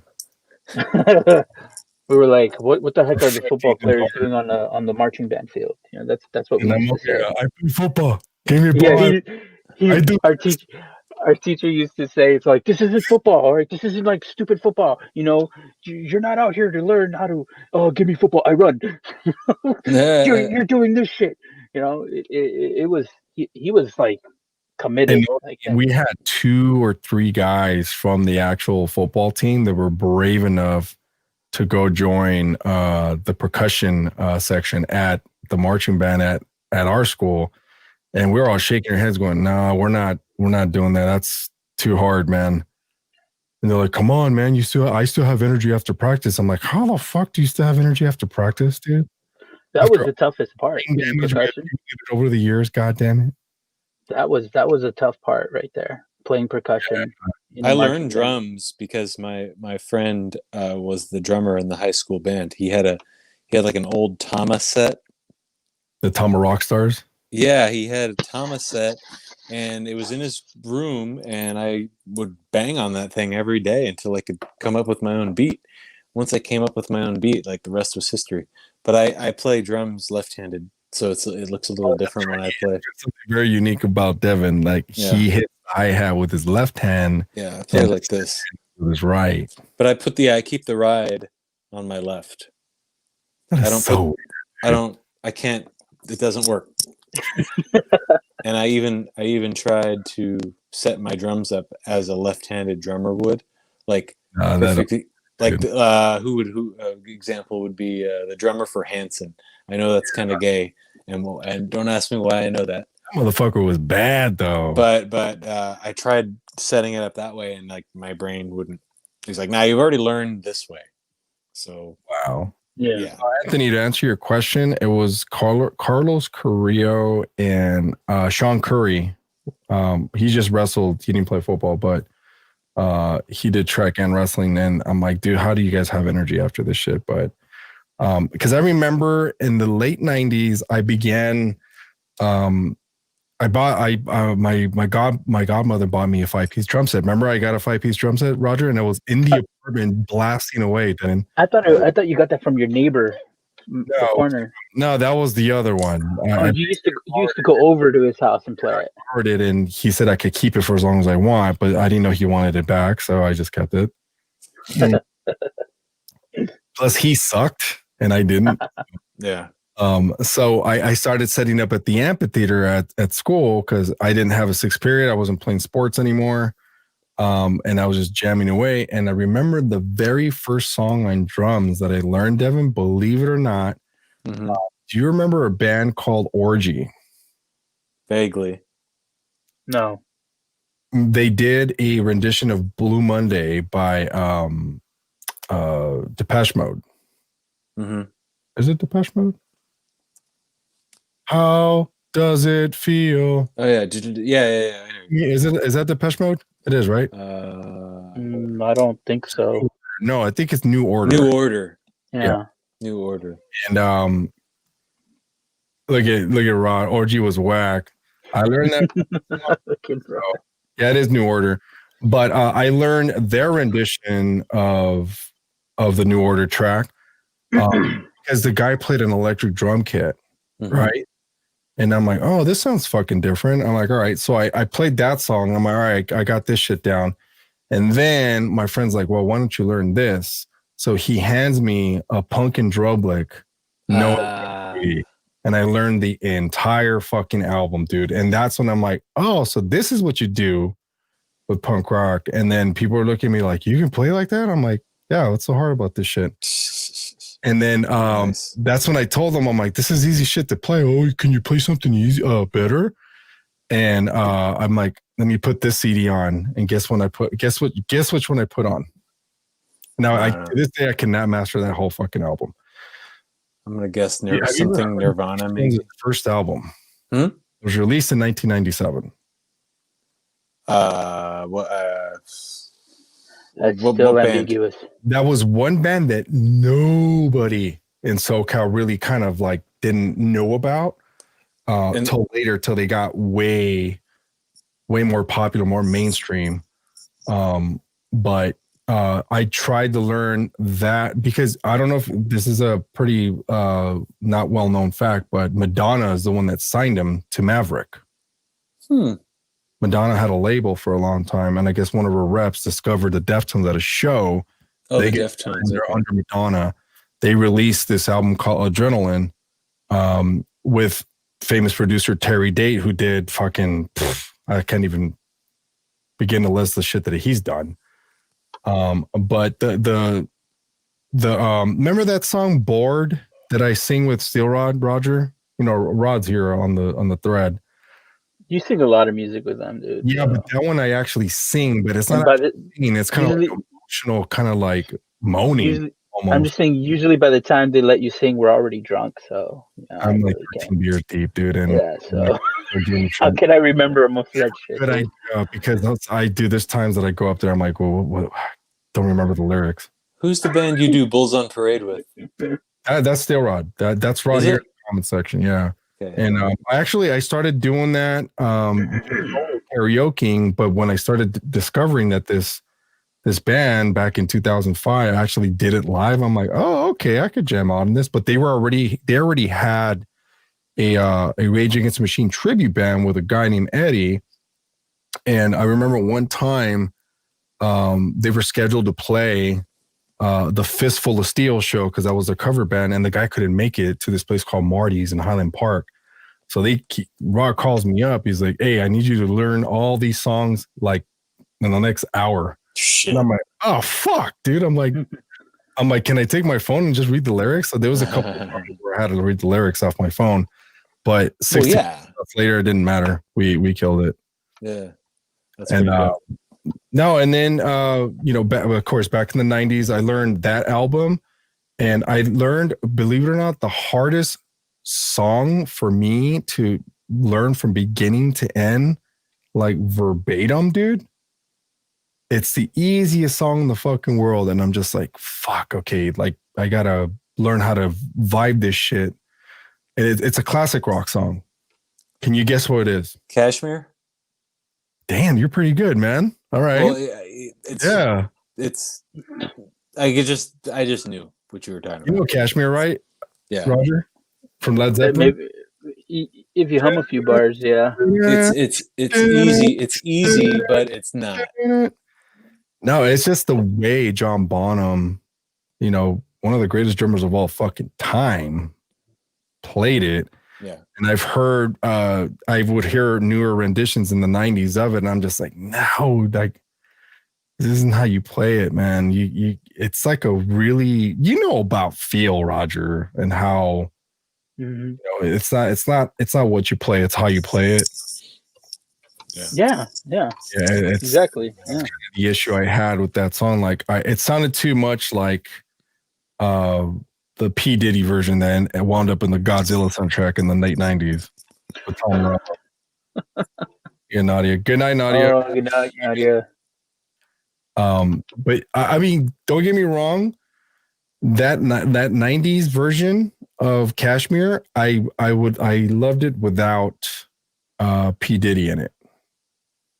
Because I got a hold of the instrumental back then and I loved it, but I'm just like, it still doesn't have that same feel that Bonham had. I think that's good. Oh, yeah, I think that's the reason true.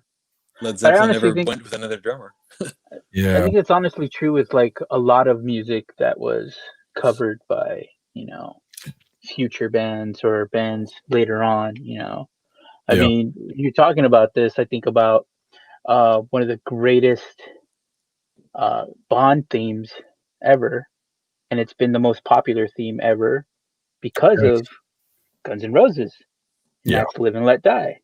So we heard Live and Let Die, the cover of GNR. I'm like, yeah, dude, this is a cool song. But then I personally went back and I just saw the movie Live and Let Die, and I'm like, this song is much better than the actual cover.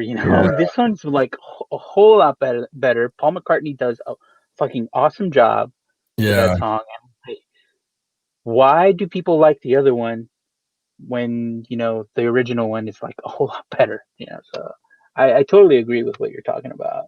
Now you tell me, Devin, was there one rendition, a newer rendition of an older song that to this day you're like, okay, yeah, it's good?